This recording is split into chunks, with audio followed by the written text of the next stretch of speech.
Truth is what people crave, but more often than not, they lie in the name of truth. Good day, miss. I'm Shuling, and today I'm going to be talking about media bias and its impact on society. First, we need to define what is media bias. Media bias is a tendency of news media to report in a way that reinforces an ideology, interest, or a viewpoint. So, for example, in an election season, news outlets on Instagram, they post about contents regarding how great a politician is while talking about little to nothing about the other party, the competitor of the politician. And there are various types of media bias actually. There's corporate bias, there's political bias, but today we're only going to focus on the bias regarding social media context. With the rise of citizen journalism, ordinary people reporting on posting news online, bias no longer comes only from journalists or big media outlets.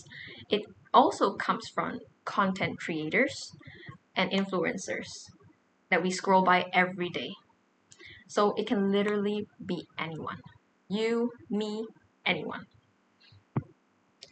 So with that out of the way, let's talk about why media biases happen. Media biases happen when content creators, influencers, or news outlets, or ordinary people like us, inject their personal beliefs, their experiences, their political ideologies into addressing issues on social media.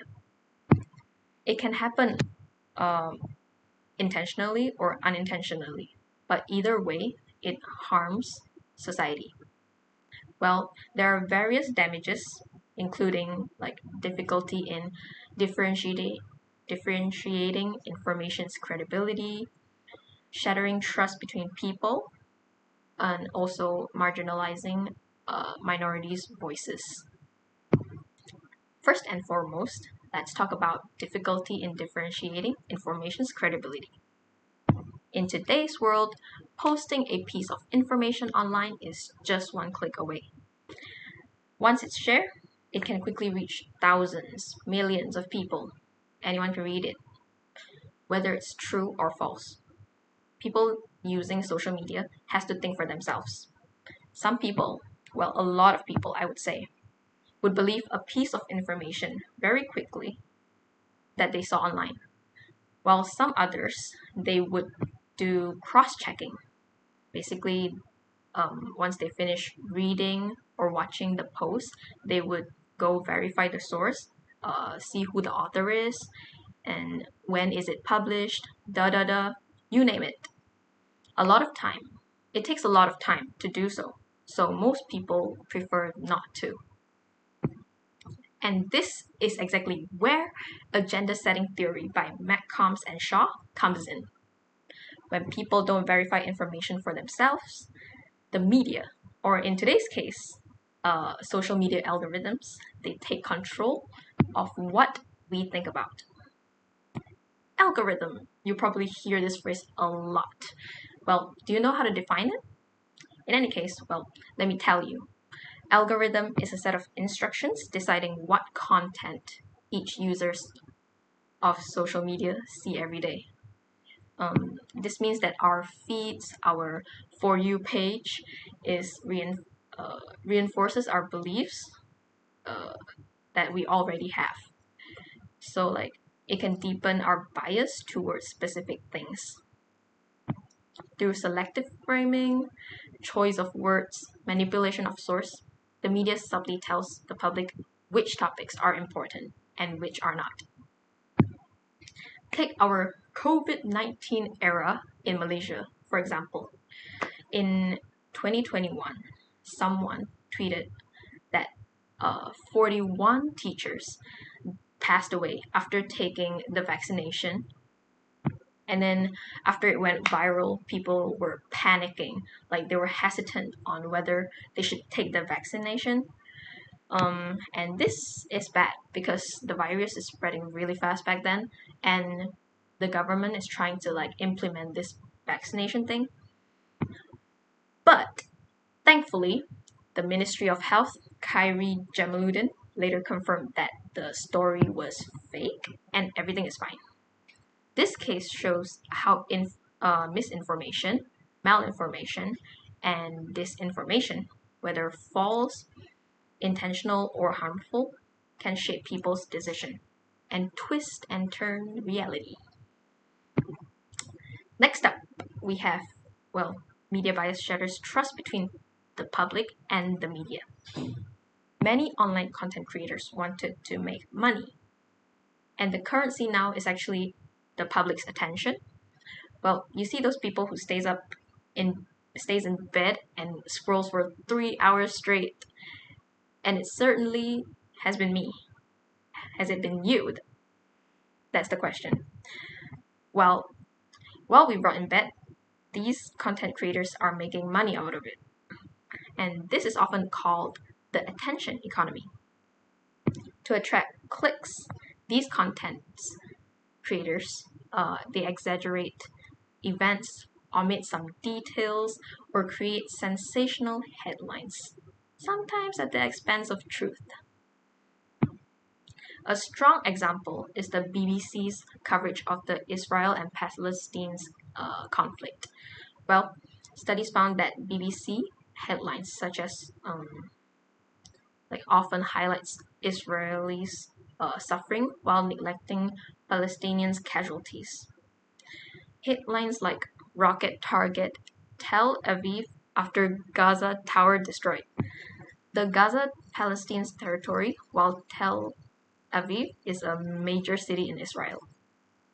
This shows that BBC is favoring towards the latter. As a public service broadcaster from the UK, BBC reflects Western's perspectives more. And to top it off, many Western nations have political or cultural ties with Israel. This slanted framing creates public distrust and skepticism towards mainstream media. As a result, people are more skeptical when believing what they consume online. Sometimes they will have negative perceptions or to the extent that they would read less information online because it was hard to believe in. Moreover, biased media coverage can also marginalize minorities' voices too, including people with disabilities, LGBTQ communities, or ethnic minorities. Public figures or influencers may reinforce stereotypes, sometimes unintentionally, sometimes for political or commercial gains. This is done by mispresenting and underrepresenting minorities in the media. This aligns with the Goffman's framing theory, which explains how media presentation shapes audiences' perception or interpretation to an issue. For instance, audiences know more about the Samuel Little, an African American serial killer, more than they know the Subway hero, who is Wesley Autry, a black man who saved a life in the subway. This imbalance reinforces negative stereotypes and silences positive narratives. Some may argue that bias can also do charitable outcomes. According to Jeremy Bentham's utilitarianism theory, following ethical choices can produce the greatest outcome for the greatest number of people. This is clearly illustrated in laws and policies, sometimes in rules and regulations. Let's say when a criminal kills someone, they are expected to be punished in some sort of way, and because it's morally incorrect. And when a person helps a charity a lot, they should get a lot of praises back from the charity. But is this always the case? That is something to think about. In social media, this can be seen in content moderation policies. For example, Instagram will label sensitive or like explicit contents to like protect users, and in this sense a degree of bias guided by ethics is helping to maintain a safer online space. However, when ethical boundaries are manipulated, bias can turn harmful. And we do have an historical event exemplifying about this, which is the Jim Jones and the Jonestown massacre in 1978.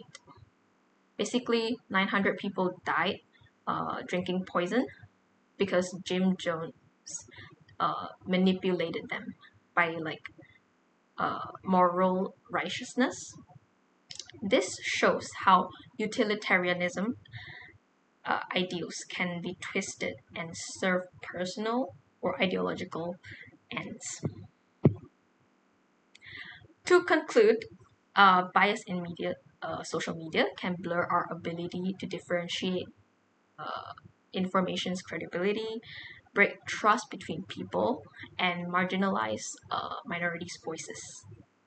When a source credibility becomes harder to differentiate, audience will have a hard time to like make sound judgments.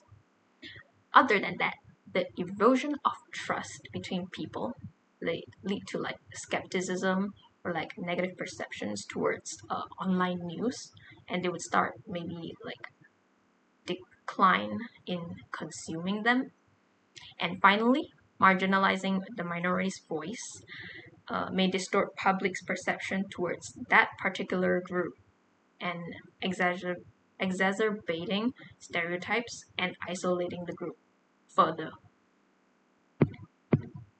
In a mass communication sense, this implies that transparency and media ethics are vital for content creators. And as for the audience, they must build media ethics and critical thinking. These are really important. Both sides must work together to rebuild trust and fairness in the digital space. As Satya Nadella, our CEO of Microsoft, said that skills are the currency of the future. Developing the skills to think critically, verifying sources is not only beneficial, but is also essential in today's society. That is all for my presentation. Thank you for your time, and I hope you have a great day.